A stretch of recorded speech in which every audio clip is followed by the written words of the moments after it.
গণ অভ্যুত্থান এটা আমাদের চোখের সামনে দিয়ে ঘটলো, আমরা ঘটালাম। তো ২৪, তার পূর্বের ৭১, তার আগের ৪৭, অর্থাৎ পাক ভারত উপমহাদেশকে যদি আমরা ইতিহাসের নিরিখে দেখি তাহলে দেখবেন যে রাসূলুল্লাহ সাল্লাল্লাহু আলাইহি ওয়াসাল্লাম যখন মক্কায় থাকাকালীন ইসলামের দাওয়াত শুরু করলেন, তখন গুজরাটের এক রাজা চেরোমন পরিমল তার নাম, তিনি রাসূল সাল্লাল্লাহু আলাইহি ওয়াসাল্লাম চন্দ্র দ্বিখণ্ডিত হওয়ার যেই ঘটনা, সেই ঘটনার রাতে তিনি তার রাজভবনের রাজপ্রাসাদের উপরে, ছাদের উপরে ছিলেন, চন্দ্র দেখছিলেন। তো তিনি দেখলেন যে চাঁদ দুভাগ হয়ে দুদিকে চলে গেছে। তিনি রাজ জ্যোতিষ্ক যারা ছিলেন এদেরকে একত্রিত করলেন যে এই ঘটনা কিভাবে সম্ভব, চাঁদ কিভাবে দ্বিখণ্ডিত হয়ে গেল। তো জ্যোতিষীরা তারা তাদের গবেষণা, বই পাঠ এসব করে তারা বলল যে আরবের মরুভূমিতে একজন নবীর আবির্ভাব ঘটছে এবং এই নবীর হাত ধরে এই চাঁদ দ্বিখণ্ডিত হওয়ার ঘটনা ঘটছে। চেরোমন পরিমল সেখান থেকে আরবে গেলেন, রাসূল সাল্লাল্লাহু আলাইহি ওয়াসাল্লামের হাতে ইসলাম কবুল করলেন এবং ইসলাম কবুল করে তিনি আবার তার রাজ্যের দিকে ফিরলেন। ফেরার পথে তিনি কেরালায় সম্ভবত সেখানে ইন্তেকাল করলেন। সেখানে এখনও চেরোমন পরিমল মসজিদ নামে এখানে মসজিদ আছে তার মাকবারার কাছে। তো ইসলামের সাথে ভারতবাসীর আমাদের সম্পর্কের সূচনাটা একেবারে রাসূলুল্লাহ সাল্লাল্লাহু আলাইহি ওয়াসাল্লামের হায়াতে জিন্দেগিতে থাকা অবস্থাতেই আমরা রাসূল সাল্লাল্লাহু আলাইহি ওয়াসাল্লামের উপস্থিতিতেই তার হাতে আমরা কালেমা পড়ছি। ইসলামের সম্পর্কের সূচনাটা তখন থেকেই। এরপরে ধারাবাহিক এখানে আরব ভূমি, আরব বণিকেরা ভারতে আসছেন, লঙ্কায় গেছেন, মালাবার পাকিস্তানের সীমান্ত এই সমুদ্র তীরবর্তী শহর, এখানে আরব বণিকেরা আসছেন। আমাদের চিটাগাং অঞ্চলের মংলা, এরপর সন্দ্বীপ, এই নৌরুট ব্যবহার করে তারা চীনে গেছেন। এটা রাসূল সাল্লাল্লাহু আলাইহি ওয়াসাল্লামের সময়কালে এবং খেলাফতে রাশেদার সময়কালেই। হযরত উসমান গনি রাদিয়াল্লাহু আনহুর সময়ে সর্বপ্রথম সিন্ধু প্রদেশ অভিমুখে মুসলমানরা অভিযান প্রেরণ করে।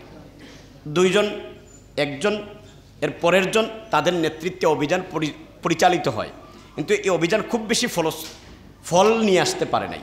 ৭১১তে মুহাম্মদ বিন কাসিমের নেতৃত্বে মূলত চূড়ান্ত লড়াইয়ে আমরা মুখোমুখি হই ভারতে এবং সেখানে ইসলাম বিজয় হয়। পাক ভারত উপমহাদেশে ইসলাম রাজনৈতিকভাবে প্রতিষ্ঠিত হয়।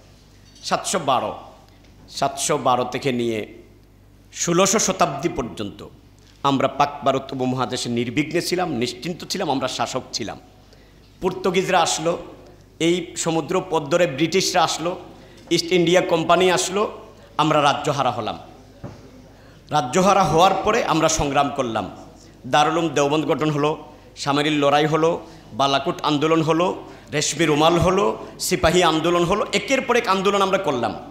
এই সমস্ত আন্দোলনের ধারাবাহিকতায় মূল জায়গা যেটা ছিল সেটা হলো যে মুসলমানদের একটা ভূমি হবে, মুসলমানদের রাজসিংহাসন পুনরুদ্ধার হবে, এমনভাবে পুনরুদ্ধার হবে যেখানে মুসলমানরা শাসক থাকবে।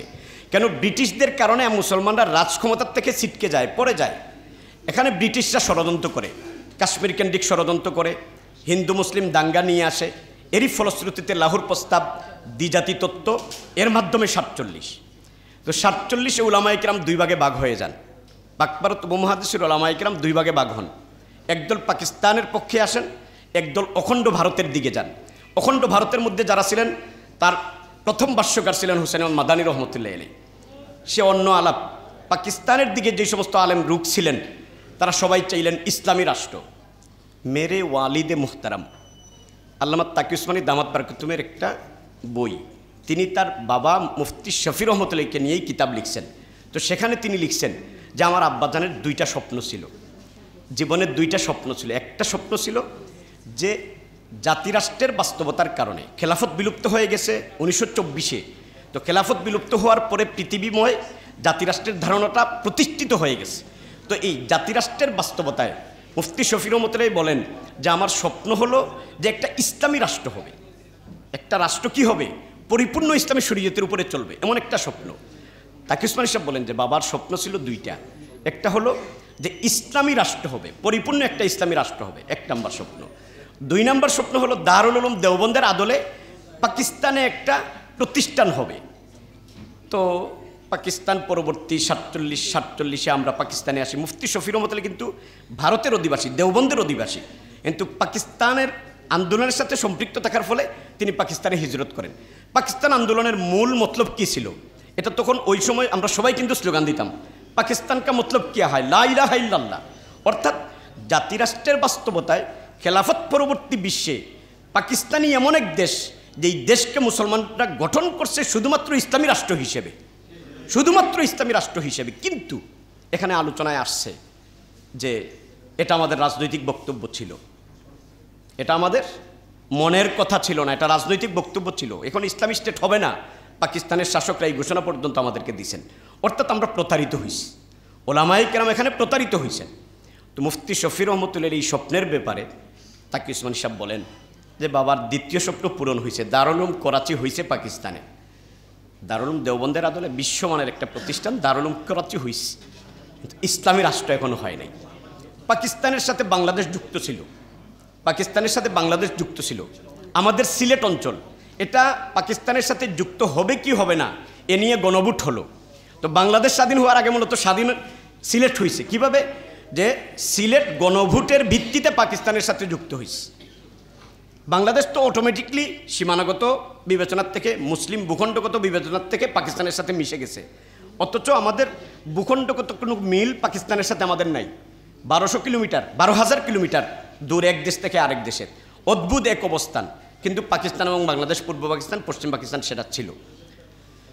সিলেট গণভোটের ভিত্তিতে পাকিস্তানের সাথে সম্পৃক্ত হয়। হুসেন মাদানী রহমতুল্লাহর যতজন খলিফা বাংলাদেশে, এর মাঝে 52 জন খলিফা হলেন সিলেটে।